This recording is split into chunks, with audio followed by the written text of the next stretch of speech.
This is gonna be fun. We're setting. Swung a little wide there. Well, aren't we a tall glass of water? Me?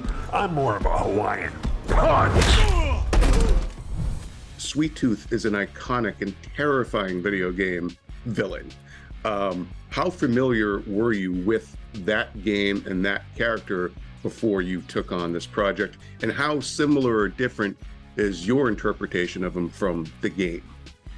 So very familiar with Sweet Tooth, obviously, playing all the Twisted Metals up through Black. Even tried the newer iteration that was okay.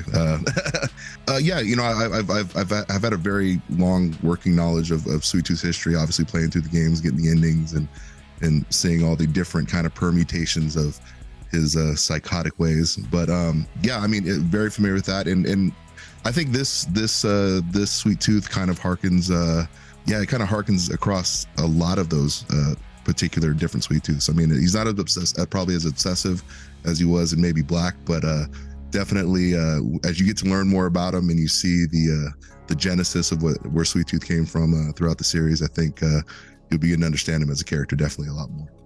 Yeah, you did mention there are different iterations of it, and I know like the one that really stood out to me was the one who got away, that kind of storyline, is that, which is incredibly grim, and this show seems a lot more fun and tongue-in-cheek. Do you get that dark with the character in terms of like that kind of storyline? Or so spoilers and all that? Oh yeah, I don't want to spoil anything. This is a tough one, so I do want to give you an answer. I think what it is like I said, as the journey of Sweet Tooth kind of progresses through the series, you're gonna realize kind of what the impetus for how Needles Kane became the way he became occurred, and I think delving into that story, you get to see a lot of the darkness that is Sweet Tooth. How about a little kill music? Now, obviously, Will Arnett voices the character. Did you and Will touch base at all before you started filming of like, if he's going for one thing with the voice and your body movements don't really, like, if you have a different style or more animated, like, did you guys have any sort of a touch base about this kind of united approach to the character? We did, and a lot of it was, kind of Will kind of providing me an idea of what he was looking for with the character, and then me kind of really studying a lot of his past work, from Lego Batman, BoJack Horseman, and just really kind of understanding his inflection and kind of how he times things verbally, especially like his punchlines and stuff. And for me, that was, it made it easier for me because it kind of took the heavy lifting as far as what the verbiage was involved with, and allowed me to kind of really concentrate on the physical performance. Yeah, man, it was a fun process, and it was really collaborative, and it was helpful for what he did give me.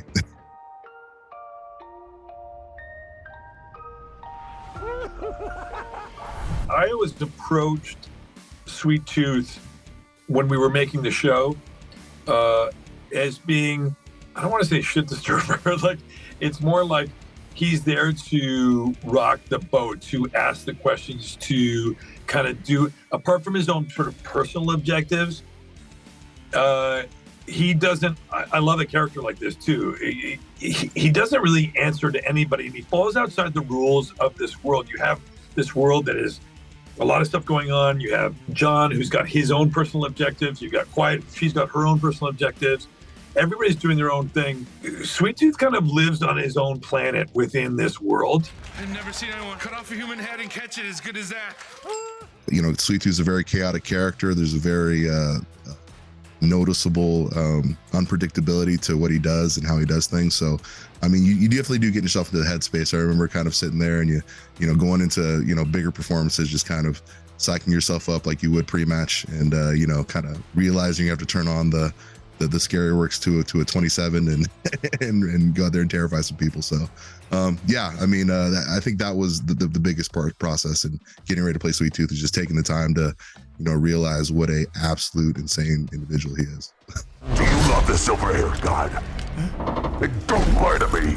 Yeah, man. Look, I listened to Unleash the Dragon so many times the disc broke. I'm not a liar. Nice pipes, dude, I have to say. That high note, woo, it's perfect. A word? Yeah.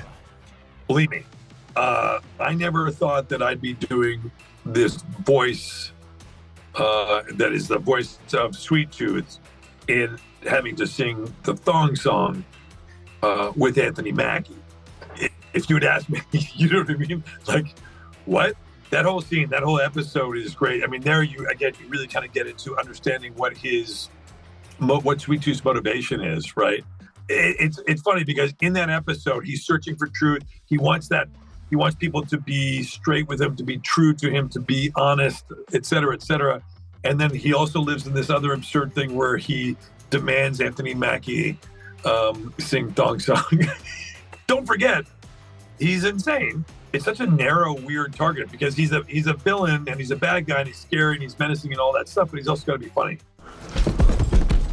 Well, in that case, tonight is opening night.